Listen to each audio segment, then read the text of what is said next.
साथियों जय भीम। आज का हमारा टॉपिक है सामाजिक आंदोलन और सामाजिक पुनर्निर्माण।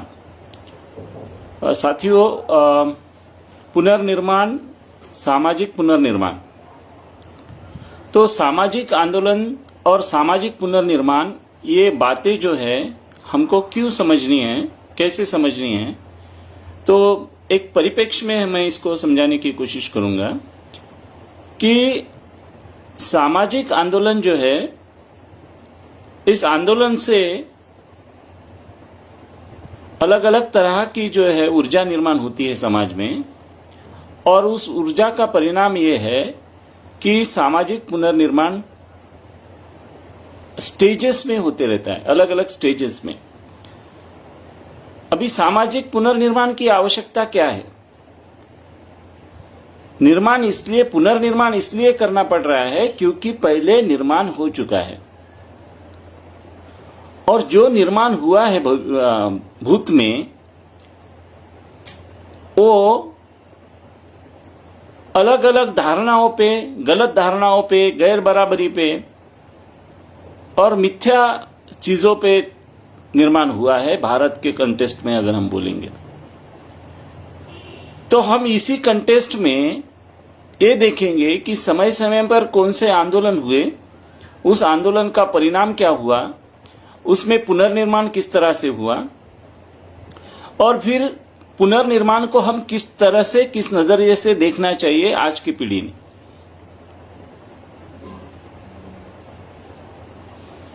अभी आप सब लोग जानते हैं कि जो भी महापुरुषों ने आंदोलन चलाए, वो आंदोलन का परिणाम मात्र है कि हम लोग इस तरह का कोई मीटिंग कर पा रहे हैं। लेकिन उसके पहले चाहे बाबा साहेब हो, फुले जी हो, शाहू महाराज हो, पेरियार जी हो, या उससे भी पहले जो छोटे मोटे आंदोलन चले, उन आंदोलनों का एक परिणाम तो हुआ, लेकिन वो परिणाम इफेक्टिव तौर पर उसको हम पुनर्निर्माण कहेंगे या नहीं कहेंगे, वो हम समय के साथ समझ पाएंगे। कोई भी आंदोलन एक स्टेजेस में एक बिंदु को लेकर शुरू होता है, और वो बिंदु जो है आगे चलकर समाज को जोड़ता है, और समाज को जोड़ने के बाद जो है एक लौ पैदा होती है, और उस लौ के माध्यम से जो है समाज में बदलाव आता है।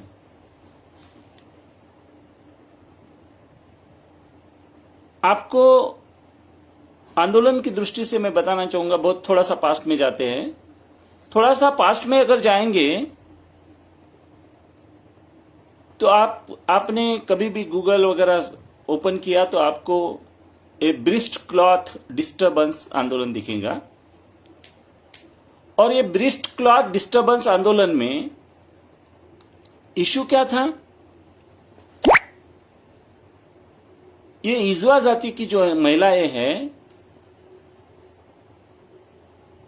मुन्नार राजा के दौर में, ये इजवा जाति की महिलाओं को, अतिशूद्र जाति की महिलाओं को अपने ब्रिस्ट पे कपड़ा लेने की मनाही थी। वो अपने ब्रिस्ट को ढक नहीं सकती थी। वो चाहे छोटे से छोटा ब्राह्मण लड़का हो या बड़े से बड़ा बुजुर्ग हो, उसके सम्मान में इन महिलाओं को अपने चेस्ट पे जो कपड़ा है उसको नीचे रखना पड़ता था, तब जाके उनका सम्मान होता था। या फिर उनको पहनने ही नहीं दिया जाता था, और पहनने नहीं दिया जाता था जिसके वजह से जो है, अगर जिनको पहनना है तो उनको टैक्स देना पड़ता था। टैक्स, उसके लिए लोग उनके पीछे लग जाते थे, उनके घर पे जाते थे और वो टैक्स वसूलते थे। अभी ये सालों से चला आ रहा था, लेकिन इसका विरोध जिस मात्रा में होना चाहिए उस मात्रा में विरोध नहीं हुआ, और जब विरोध नहीं हुआ तो वो प्रथा चलती रही। ये निर्माण है, वो पहले से बना हुआ है, और ये पहले से बने हुए व्यवस्था के विरोध में जो महिलाएं खड़ी होती है, अपने ब्रिस्ट पे कपड़ा लेती है, और अपना ब्रिस्ट पे कपड़ा लेने के बाद जो है वो टैक्स वसूलने के लिए जो टैक्स अधिकारी उनके घर में आते हैं, तो लेडी बहुत ही स्ट्रांग एक्शन करती है और वो अपना स्ट्रांग एक्शन करके जो है अपने ब्रिस्ट को अपने हाथों से काट डालती है। ब्रिस्ट को काटने से वो लथपथ लहूलुहान पड़ जाती है, गिर जाती है, और ये उसका बलिदान है कि ये बलिदान का परिणाम मात्र है कि इस वजह से लगभग 40,000 लोग जो है उस समय एक प्रोसेशन निकालते हैं, एक मोर्चा निकालते हैं, और ये बहुत बड़ा प्रोसेशन होता है जिसके वजह से जो है मुन्नार राजा के दौर में ये ब्रिस्ट क्लॉथ का टैक्स वसूलने का बंदी आ जाती है। वो ब्रिस्ट क्लॉथ डिस्टर्बेंस नाम से आपको आज भी दिखेंगे। तो एक छोटी घटना हम कह सकते हैं, लेकिन एक महिला के बलिदान की वजह से इसने आंदोलन का रूप लिया, शेप लिया, और ये बड़ा आंदोलन हुआ, ज्यादा लोगों को झकझोर दिया और ज्यादा लोगों ने इसमें कंट्रीब्यूट किया, जिसका परिणाम ये हुआ कि reconstruction of the society start होता है, रिकंस्ट्रक्शन ऑफ समाज का निर्माण शुरू हो जाता है, और जो दबे कुचले लोग हैं उनको अधिकार मिलना शुरू हो जाता है। It is called reconstruction, it is called पुनर्निर्माण। तो ये पुनर्निर्माण एक छोटी घटना मैंने आपको बताई, लेकिन जैसे जैसे आंदोलन बढ़े अलग अलग प्रदेशों में इसका अलग अलग परिणाम हुआ। आज जो भी हमारे पास है, ये दूसरी पीढ़ी हम लोग देख रहे हैं, दूसरी या तीसरी पीढ़ी हम कह सकते हैं कि कॉन्स्टिट्यूशन के निर्मित के बाद में जो फ्रूट्स हम ले रहे हैं, वो फ्रूट्स ये आंदोलनों का परिपाक है, और जिसके वजह से रिकंस्ट्रक्शन ऑफ द सोसाइटी हुआ। इसको समझने के लिए हमारे नेतृत्व महान लोगों ने जिस दौर में जिस तरह के काम किए, उसको समझने की आवश्यकता है, जिसके बाद में हम इसको एनालाइज कर पाएंगे। डॉक्टर बाबा साहब आंबेडकर के इर्द गिर्द ही हम सब लोग देखेंगे तो बाबा साहब आंबेडकर के पहले जो है फुले जी ने सत्यशोधक मूवमेंट चलाई, और वो सत्यशोधक मूवमेंट ने समाज में जो है फाइंडिंग द ट्रूथ शुरू किया। मतलब सत्याचं शोधन करण्याच्या आधी क्यों शोध कर रहे सत्य का शोध इसलिए करने की आवश्यकता पड़ रही है क्योंकि सारे तरफ झूठ का बोलबाला है, और वो झूठ के बोलबाले को समाप्त करने के लिए सत्यशोधक समाज की निर्मित की। अब ये सत्यशोधक समाज जो है सत्य शोधने के लिए निकल पड़ता है, सत्य ढूंढने के लिए निकल पड़ता है, और उसके साथ जो लोग जुड़ जाते हैं वो जुड़ जाते हैं, और जुड़ने के बाद जो है ये नारा बुलंद हो जाता है कि शूद्र अति शूद्र विरुद्ध शेठजी भटजी। इससे क्लियर कट ये समाज में मैसेज चला जाता है कि शूद्र और अति शूद्र लोगों को इकट्ठा होना है, पहले तो यानी SC ST OBC लोगों को इकट्ठा होना है, और इकट्ठा होके इनको किसके खिलाफ लड़ना है? शेठ जी और भट्ट जी के खिलाफ लड़ना है। किस लिए लड़ना है? सत्य के लिए लड़ना है। कौन सा सत्य है? सत्य यह है कि इनके हक और अधिकार इनको नहीं दिए जाते। सत्य यह है कि भगवान नाम की चीज कोई अस्तित्व में नहीं है। सत्य यह है कि विद्या लेना सबका अधिकार है। सत्य यह है कि विद्या से ही विवेक प्राप्त होगा, और विवेक से ही आदमी जो है सही और गलत की पहचान कर पाएगा। जब सही और गलत की पहचान करेगा तो वो विज्ञान को मान्यता देगा और कर्मकांड को नष्ट कर देगा, कर्मकांड को समाप्त कर देगा। तो ये जो है ये एक एक्शन है, और ये एक्शन जो है फिर समाज में जो लोगों में अंतर्भूत होती है, अंतर्भूत होने के बाद जो है समाज इसको सोसाइटी को रिकंस्ट्रक्ट करना शुरू कर देता है।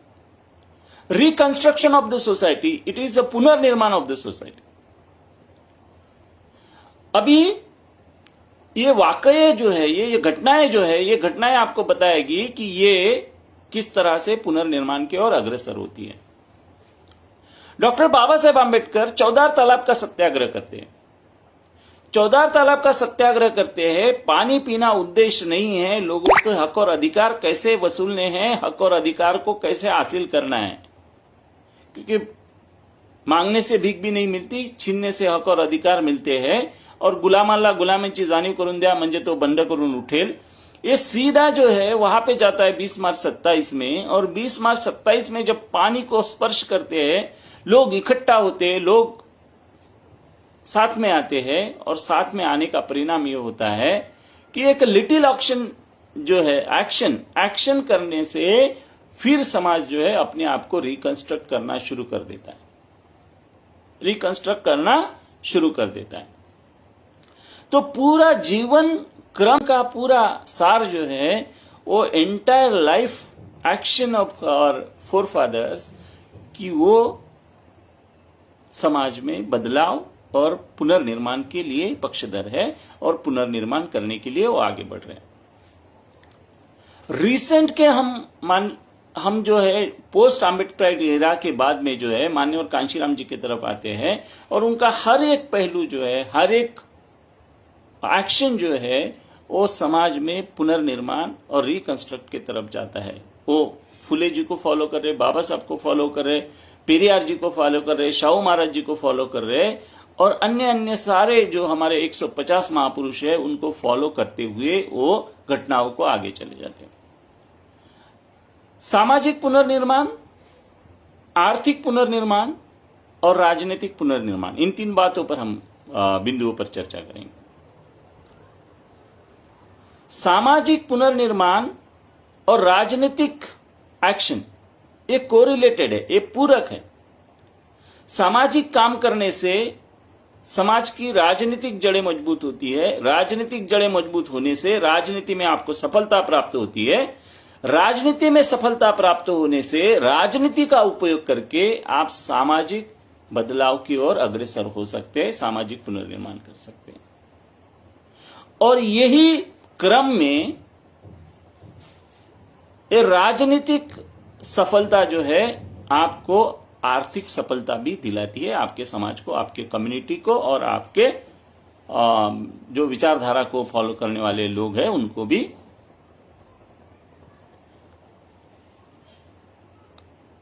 मैं एक घटना पे आपको शेयर करूंगा। मान्यवर कांशीराम जी की आप सभी को मालूम है शायद ये घटना, लेकिन फिर भी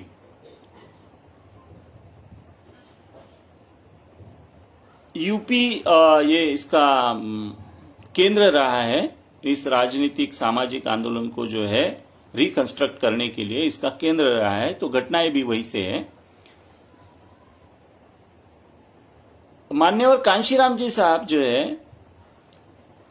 89 में कुछ 2-3 एमएलए आए, 13 एमएलए आए, फिर जो है देश आगे बढ़ता गया, और आगे बढ़ते बढ़ते 6 दिसंबर 1992 एक भारत में काला अध्याय आया। और एक काला अध्याय है कि 6 दिसंबर 1992 को बाबा साहब की डेथ एनिवर्सरी को ही भारत के राजनीतिक पटल पे जो ब्राह्मण शक्तियां है, कांग्रेस हो, बीजेपी हो या और अन्य हैं, इन्होंने एक षड्यंत्र करके जो है 6 दिसंबर 1992 को बाबरी मस्जिद को ढाया। तो इससे जो पोलराइजेशन है, इससे जो सामाजिक अभिसरण है, उसको क्षति पहुंची। ऐसे दौर में एक 6 दिसंबर के बाद में 7 दिन आगे बढ़े, और 7 दिन को बाद में ही इसी भारत में एक अजूबा सी चीज हुई। वो चीज थी कि 13 दिसंबर 1992 को मान्यवर कांशीराम जी साहब और समाजवादी पार्टी के मुलायम सिंह, इन्होंने एक प्रेस कॉन्फ्रेंस की, और प्रेस कॉन्फ्रेंस करके जो है अलायंस की घोषणा की। एक गठजोड़ था 2 पार्टियों के बीच में, समाजवादी पार्टी और बहुजन समाज पार्टी का। लेकिन ये गठजोड़ राष्ट्रीय परिप्रेक्ष्य में ये शेड्यूल कास्ट और अदर बैकवर्ड क्लासेस का राष्ट्रीय स्तर पर अलायंस था। ये आगे बढ़ता है सामाजिक पुनर्निर्माण के लिए। जितनी अहमियत हम इसको नहीं दे पा रहे या हम नहीं समझ पाते थे, उससे ज्यादा जो है भारत की मनुवादी शक्तियां इसको समझ गई थी। और इसलिए फिर ये जो समझौता हुआ, ये समझौते की शर्त आपको मालूम है कि 60-40 लोकसभा, यानी पहले विधानसभा के चुनाव आएंगे तो विधानसभा के चुनाव में जो है 60% उत्तर प्रदेश की सीटें जो है वो मुलायम सिंह की समाजवादी पार्टी चुनाव लड़ेगी और 40% जो है बहुजन समाज पार्टी लड़ेगी। और जब भी देश के चुनाव होंगे, लोकसभा के चुनाव होंगे, तो देश उत्तर प्रदेश में जो सीटें हैं उसमें से 60% सीटें जो है लोकसभा की वो बहुजन समाज पार्टी लड़ेगी और 40% सीटें जो है समाजवादी पार्टी लड़ेगी। ये इस तरह का समझौता। लेकिन अभी समझौते के पीछे जो है वो क्या रणनीति थी, कैसा था, ये आपको समझने की आवश्यकता है। समझौता करने के पहले मुलायम सिंह यादव रिलायबल नहीं है, ना समाजवादी बहुजन समाज पार्टी के लिए, ना कांग्रेस के लिए, ना और किसी पार्टी के लिए रिलायबल है, क्योंकि वो तोड़फोड़ की राजनीति करते हैं। और ये तोड़फोड़ की राजनीति करने वाले व्यक्ति के साथ में जब समझौता हो रहा है तो कांशीराम जी साहब जो है अपने शर्त पे उनके साथ अलायंस करते हैं। और वो अलायंस जो है करने के पहले उनको बोलते हैं कि देखो, अगर आपकी इच्छा है तो मैं आज भी आपका कांग्रेस, कम्युनिस्ट या अन्य किसी के साथ समझौता करा सकता हूं, या आप खुद कर लीजिए।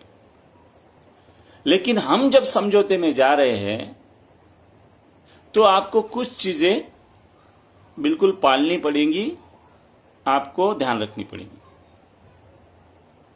उसमें की पहली चीज मैं आपको बता दूं कि मैं एक कागज लेता हूं, कागज पे लिख कर रखो, कागज पे लिख के रखो, इस अलायंस की शर्त लिख के रखो। वो शर्त यह है कि जिनके साथ समझौता है उनके साथ संघर्ष नहीं होगा। जिनके साथ समझौता है उनके साथ संघर्ष नहीं, और जिनसे संघर्ष है उनसे समझौता कभी नहीं। ये दो बातें आप ध्यान में रखो और ये कागज पे लिख लो। और ये कागज पे लिख के जो है आपके जेब में रख लो। और जब भी आप कपड़े बदलेंगे तो जेब से निकालकर वो चीज जो है दूसरे जेब में जानी चाहिए, नए कपड़े पहने उसमें जानी चाहिए। ये आपको बदस्तूर याद रखना है कि जिनके साथ समझौता है उनके साथ संघर्ष नहीं, और जिनके साथ संघर्ष है उनके साथ समझौता नहीं होगा। इसके बावजूद भी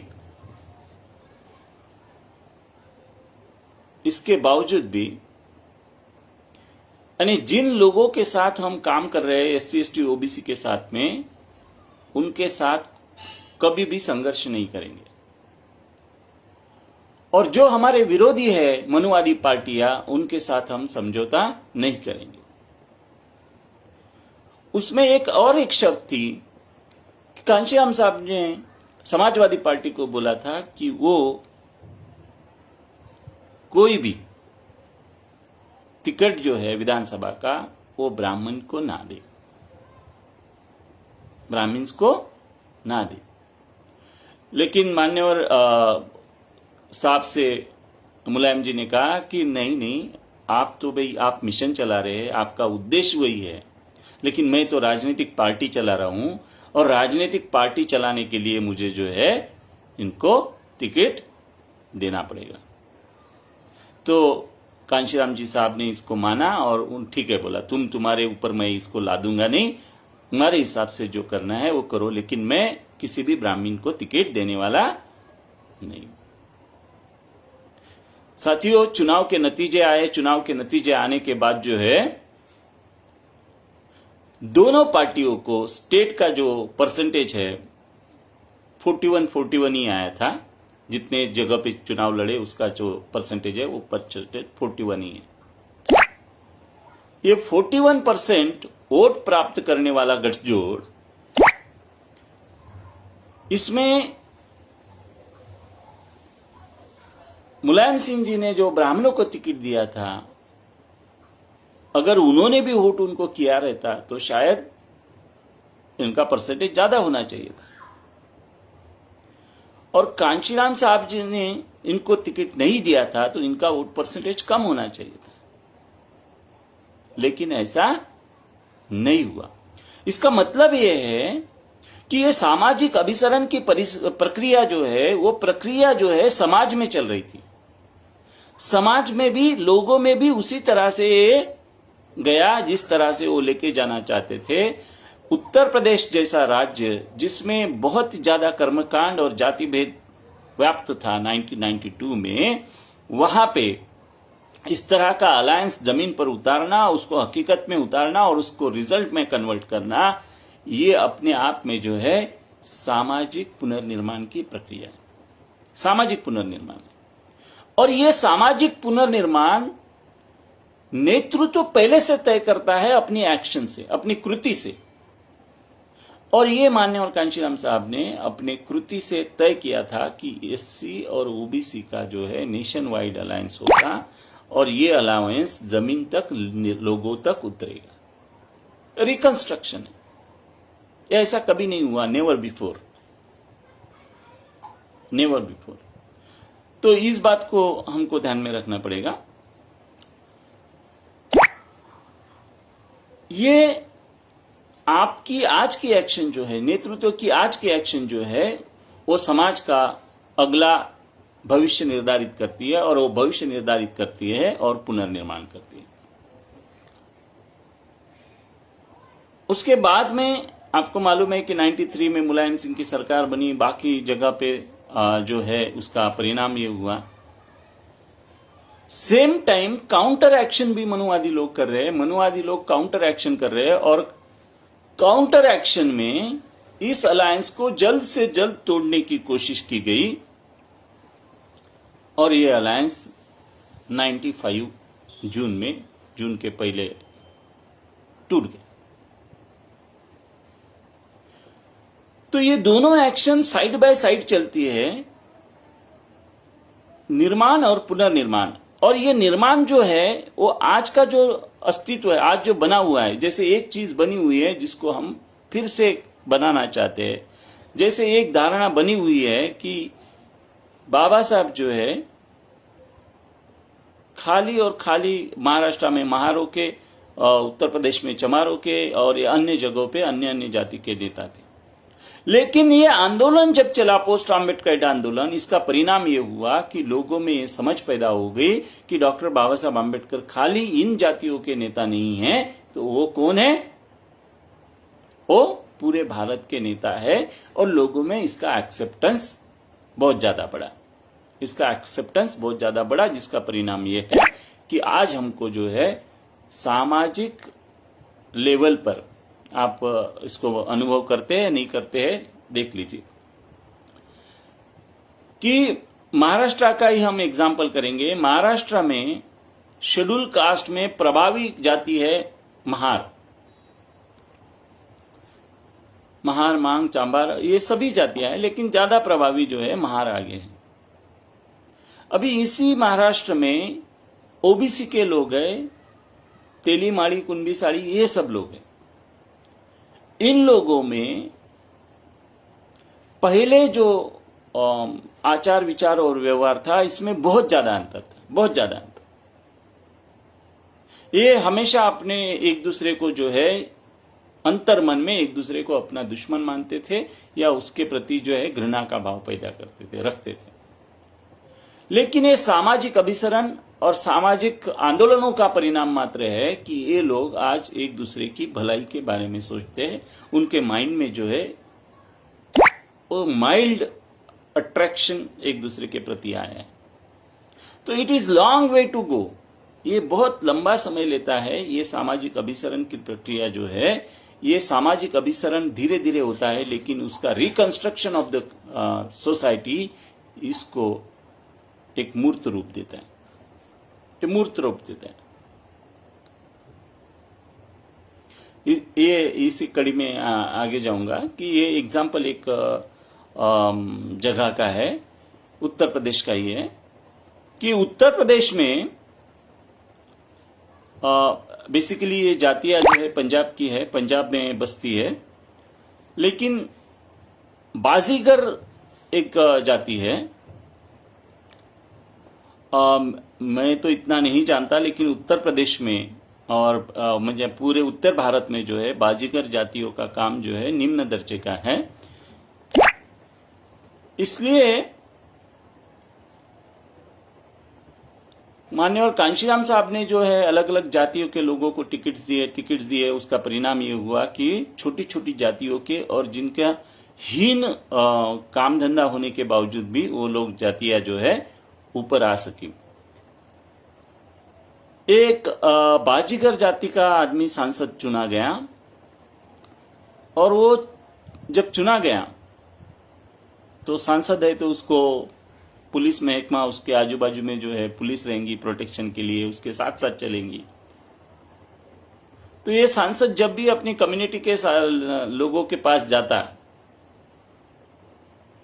गांव में जाता, तो उनके साथ पुलिस देख के जो है वो जो कम्युनिटी के लोग हैं बेचारे भाग जाते, छुप जाते, वो आते ही नहीं। वो क्यों नहीं आते? वो पुलिस को देख के नहीं आते, और ये पुलिस को देखने का उनका नजरिया जो है वो अपने को पकड़ने के लिए आ रही है, यही उनके मन में भाव था, डर व्याप्त था। इसलिए बेचारे वो सांसद आता उनको मिलने के लिए, इसके बावजूद भी लोग भाग जाते। तो ये 2-3 बार जब हुआ तो ये सांसद महोदय ने पुलिस को पीछे छोड़ा, बोला आप इधर ही रुको, आपको देख के मेरे लोग डर जाते हैं। जब वो खुद गए फिर लोगों को बताया कि भाइयों ये जो पुलिस है वो मेरी सुरक्षा के लिए मेरे साथ है, और मैं सांसद हूं इसलिए वो मेरी रक्षा करने के लिए मेरे साथ है, ये डरने की कोई बात नहीं। तो चेंज जो है, चेंज कितना बड़ा चेंज हो सकता है, एकदम अर्श से फर्श तक के लेके इतना बड़ा चेंज अगर हो सकता है, तो ये चेंज कहां से आता है साथियों? ये चेंज जो है जब हम सामाजिक एक्शन करते हैं, सही सामाजिक एक्शन करते हैं, उस सामाजिक एक्शन का प्रतिफल मात्र ये है कि हम लोग इसमें बड़ी छलांग लगा सकते हैं, और ये बड़ी छलांग लगा के ही जो है समाज में नया निर्माण कर सकते हैं। इसके बाद में इन जातियों में जो है ये डर का माहौल नहीं रहता। ये डर का माहौल नहीं रहता तो इनको ये भी पता चल जाता है कि हम भी शासक बन सकते हैं, और शासक बनने की प्रक्रिया में हम लोग समाज को आगे बढ़ा सकते हैं।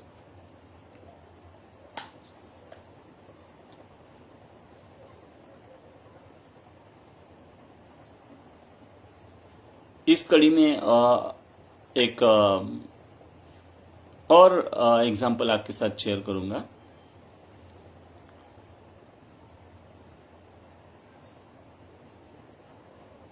आप सब लोगों को मालूम है कि फूलन देवी जो है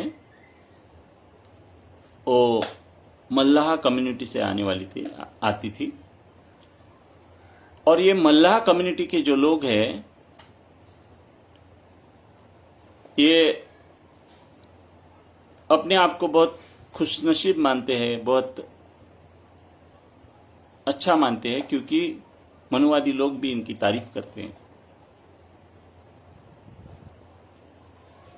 और मनुवादी लोग जो है इनकी तारीफ इसलिए करते हैं क्योंकि इन लोगों ने स्टोरी में जो है, जो भी स्टोरी है, वो राम की कश्ती पार लगाई थी। कश्ती चलाने वाले लोग हैं ये मल्लाह लोग। तो राम की कश्ती पार लगाई, इसके वजह से वो उनकी वाह वाह होती है, लेकिन वास्तव में उनका जीवन जो है कैसा है? उनका जीवन वही घाट पर बीत जाता है, मरते मराते चले जाते हैं। कभी तूफान में मरते हैं, कभी रोजगार नहीं होता है उसके वजह से मर जाते हैं, और उनके साथ अन्याय अत्याचार बखूबी होते रहता है। तो ये जो दबी कुचली जाति से सांसद बनने की प्रक्रिया है, मल्लाह जाति की फूलन देवी सांसद बन जाती है, और सांसद बनने के बाद जो है इन लोगों से जब कांचीराम जी मिलते हैं, मल्लाह जाति के लोगों से, कि भाई हमको बहुत अच्छा बोलते हैं, बाकी लोग भी, बीजेपी वाले भी, मनुवादी लोग भी अच्छा बोलते हैं कि वो उन्होंने राम की कश्ती पार लगाई है। तो कांचीराम साहब कहते हैं कि आप लोग सबसे नालायक लोग हो, नालायक लोग हो, क्योंकि आपने तो राम की कश्ती पार लगा दी है, लेकिन अपनी कश्ती कब पार लगाओगे? आपके बहन बेटियों के साथ में जो बलात्कार होता है उसको कब कंट्रोल करेगा? और ये करने के लिए जो है, ये करने के लिए उनमें साहस उत्पन्न करना, साहस उत्पन्न करने के लिए उनको रोल मॉडल देना और रोल मॉडल बनाना, और वो रोल मॉडल बनाने के लिए उस तरह की सोच, उस तरह की रणनीति और उस तरह का एक्शन, कृति करना अत्यंत आवश्यक है, जिसके वजह से हम लोग सामाजिक पुनर्निर्माण की तरफ अग्रसर हो सकते हैं। अभी आप लोग देखेंगे कि उत्तर प्रदेश को ही हम यूनिवर्सिटी अगर मान रहे हैं, तो महाराष्ट्र का भी आंदोलन था। महाराष्ट्र में भी जो अलग अलग जाति के लोगों ने आंदोलन चलाया, खासकर महार लोगों ने आंदोलन चलाया। महाराष्ट्र में हम लोग जानते हैं कि सब लोग एक यूनिवर्सिटी के लिए आंदोलन 16 साल चला,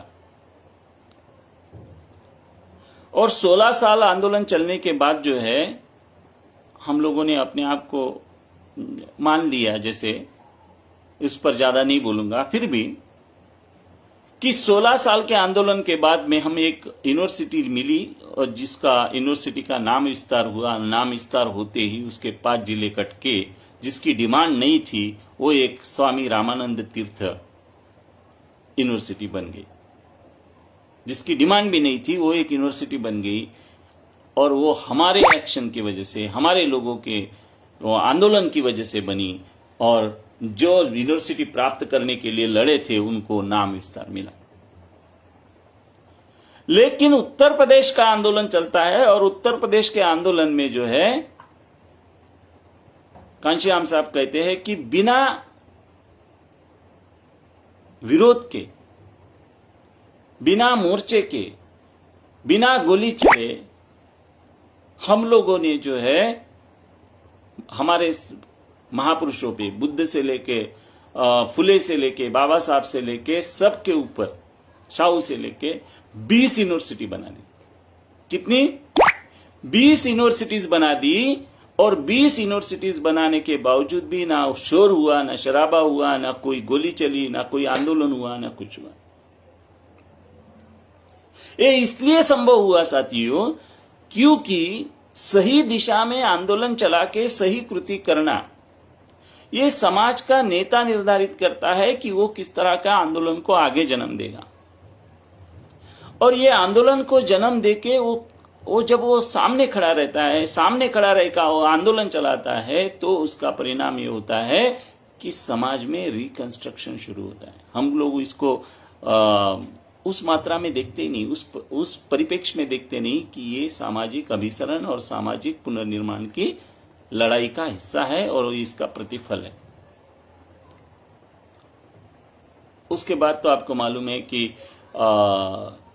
बहन जी के नेतृत्व में, मायावती के नेतृत्व में जो भी सरकारें बनी, उन्होंने जो है बहुत सारा उन्होंने जो है अलग अलग यूनिवर्सिटी बनाई, प्रेरणा स्थल बनाए, तो आज जो है वो इतिहास का रूप लेके है, भविष्य में भी इतिहास बना हुआ रहेगा। और ये जो है ये एक सातत्यपूर्ण परिणाम, आंदोलन का परिणाम मात्र है, आंदोलन का परिणाम मात्र है। तो ये आंदोलन जब चलते हैं तो सामाजिक अभिसरण होता है, सामाजिक अभिसरण से सामाजिक पुनर्निर्माण होता है, सामाजिक पुनर्निर्माण से राजनीतिक चेतना विकसित होती है, राजनीतिक चेतना से राजनीतिक सत्ता प्राप्त होती है, और राजनीतिक सत्ता प्राप्त होने से फिर से सामाजिक पुनर्निर्माण का कार्य किया जा सकता है। सामाजिक पुनर्निर्माण के कार्य के साथ साथ हम लोग जो है आर्थिक पुनर्निर्माण की तरफ बढ़ सकते हैं। अभी हम लोग किसी भी क्षेत्र में, schedule caste, schedule tribe, backward classes के लोग जो है ये पुनर्निर्माण के क्षेत्र में भी वही प्रोसेस में है। हम सामाजिक अभिसरण की प्रक्रिया को चला रहे, हम राजनीतिक, जैसे हमारी सामाजिक अभिसरण की प्रक्रिया स्लो हो जाती है, कमतर हो जाती है, वैसे ही हमारा राजनीतिक प्लेटफॉर्म जो है वो डाउनतर होता है। और राजनीतिक प्लेटफॉर्म जैसे ही डाउनतर होता है, फिर आपको सामाजिक कुरीतियों का, सामाजिक विद्रोह का, सामाजिक परिस्थिति में अलग अलग परिस्थितियों का सामना करना पड़ता है। तो ये पैरामीटर्स है कि जो जैसे ये अप होगा, सामाजिक अभिसरण अप होगा, वैसे ही आपका राजनीतिक अभिसरण होगा, राजनीतिक एक्सेप्टेंस बढ़ेगा। राजनीतिक एक्सेप्टेंस बढ़ेगा तो आपके लोगों का मनोबल बढ़ेगा, आपके लोगों का मनोबल बढ़ेगा तो फिर जो है आप बहुत सारी चीजें हासिल कर सकते हैं, जैसा कि एक आंदोलन की वजह से आपको मिला। बाबा साहब के बाद में पोस्ट आम्बेडकर एरा में 78 से जो आंदोलन शुरू हुआ, 78 के आंदोलन का परिणाम यह है, बामसेफ, DS4, BSP, और इसका परिणाम यह है कि आपका उभार हुआ 2007 तक। लेकिन जैसे ही हम लोग अगर सामाजिक आंदोलन को, ये जो लोगों तक पहुंचने की प्रक्रिया को थोड़ा सा शांत करते हैं, कमजोर करते हैं, कमतर करते हैं, तो आपका जो है बाकी जगह पे भी उसका असर आपको दिखने को मिलता है। और वो असर ये है कि आपका राजनीतिक एक्सेप्टेंस कम होता है। जैसे ओबीसी आंदोलन जो है, मुलायम सिंह यादव का भी हम देखेंगे, बिहार में जो है लालू प्रसाद यादव का देखेंगे, साउथ में जो है द्रविड़ आंदोलन का देखेंगे, और उधर MP में, इधर ये जो जितने भी बेल्ट है, मध्य भारत और उत्तर भारत, जिन्होंने राजनीतिक चमक दिखाई और राजनीति में थोड़ा ऊपर उठा schedule caste, schedule tribe, backward classes का वर्ग, लेकिन वो अंतिम मुकाम तक नहीं जा पाए, क्योंकि फैक्ट्री जो है लोगों को जोड़ने की, लोगों को आगे बढ़ाने की, और ऐसे थॉट्स समाज में डालने की जिससे समाज को चेतना मिले, समाज को लाइव रखा जा सके, और समाज को लाइव रख के जो है उनसे सामाजिक आंदोलन को गतिमान किया जा सके। जब सामाजिक आंदोलन गतिमान होता है तब जाके राजनीतिक आंदोलन जो है वृद्धि होता है, बढ़ता है, और जब वो बढ़ता है, उसका दायरा बढ़ता है, तो हमारे प्रश्नों का जो है जवाब मिलता है, तो हम लोग सामाजिक रिकंस्ट्रक्शन के लिए आगे बढ़ सकते हैं।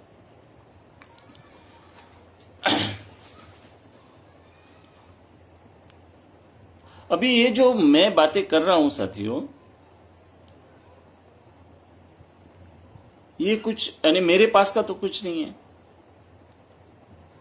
ये जो है ट्राइड एंड टेस्टेड फॉर्मूला है। ये फुले जी के समय में ट्राइड एंड टेस्टेड था, ये बाबा साहब के समय में ट्राइड एंड टेस्टेड था, ये पेरियार जी के समय में ट्राइड एंड टेस्टेड था, ये कांशीराम जी के समय में भी ट्राइड एंड टेस्टेड था। कोई भी आंदोलन अगर समझो आपके साथ जो है अन्याय अत्याचार हो रहा है देश में, अगर आपके लोगों को बहुत कठिनाई का सामना करना पड़ रहा है, उनके हक और अधिकार छीने जा रहे हैं, उनके हक और अधिकारों को कमतर किया जा रहा है, उनको रोका जा रहा है। तो ये एक प्रकार के जो है आपके समाज के खिलाफ, आपके लोगों के खिलाफ एक तरह का युद्ध है, आपको गुलाम बनाने का युद्ध है। और ये गुलाम बनाने के युद्ध को जो है अगर रोकना है तो ये केवल तर्क, सिर्फ तर्क के तीरों से नहीं रोका जा सकता।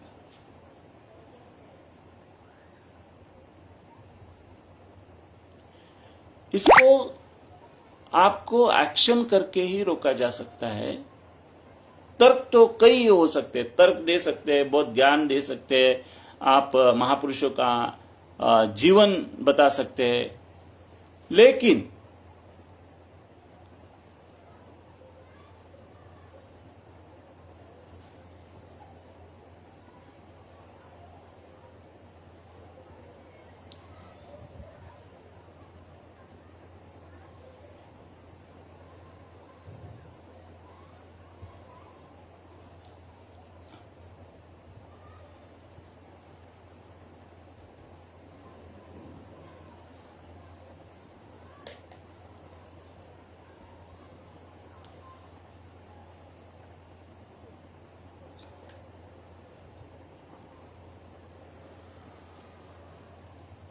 आज हम लोग जो है आंदोलन को बहुत अलग अलग परिप्रेक्ष्य में देखते हैं,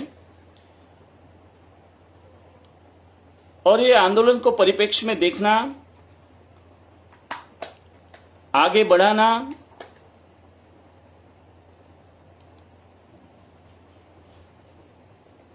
और उसको चलाना बहुत अलग बातें हैं।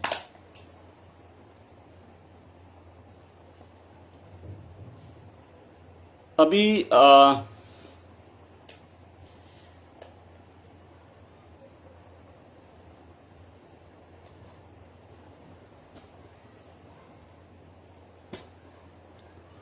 ये हमारे लोगों में व्याप्त अलग अलग धारणाओं का परिणाम ही है। और मैं ये कहता हूं कि आंदोलन को किस परिप्रेक्ष्य में देखना है वो अपना अपना नजरिया है, हम किसी भी परिप्रेक्ष्य में इसको देख सकते हैं। हम लोग अगर आंदोलन में आवेग नहीं रखेंगे, हम लोग अगर संवेग नहीं रखेंगे, हम लोग आगे बढ़ने के लिए चाह नहीं रखेंगे, सवाल नहीं करेंगे, तो जो है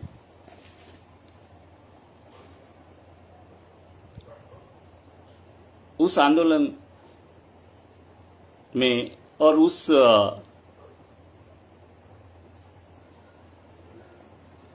आंदोलन के चरितार्थ में, जीवन में जो है अभाव हो जाएगा, और अभाव ही मृत्यु का कारण हो जाएगा, आंदोलन के मृत्यु का कारण हो जाएगा। तो आपके आंदोलन में जो है आवेग का होना, संवेग का होना अत्यंत आवश्यक है। और संवेग और आवेग का अभाव ही जो है आपके मृत्यु का कारण हो सकता है, आपके आंदोलन के मृत्यु का कारण हो सकता है। और जहां मृत्यु हो जाएगा वहां जीवन का होना असंभव है। अभी इसमें बहुत अलग अलग चीजों पर हम डिस्कशन कर सकते हैं। एक साध्य और साधन है।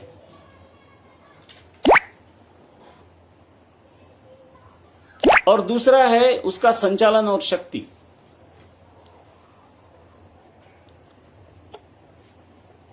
हमारा साध्य जो है वो साधन नहीं हो सकता।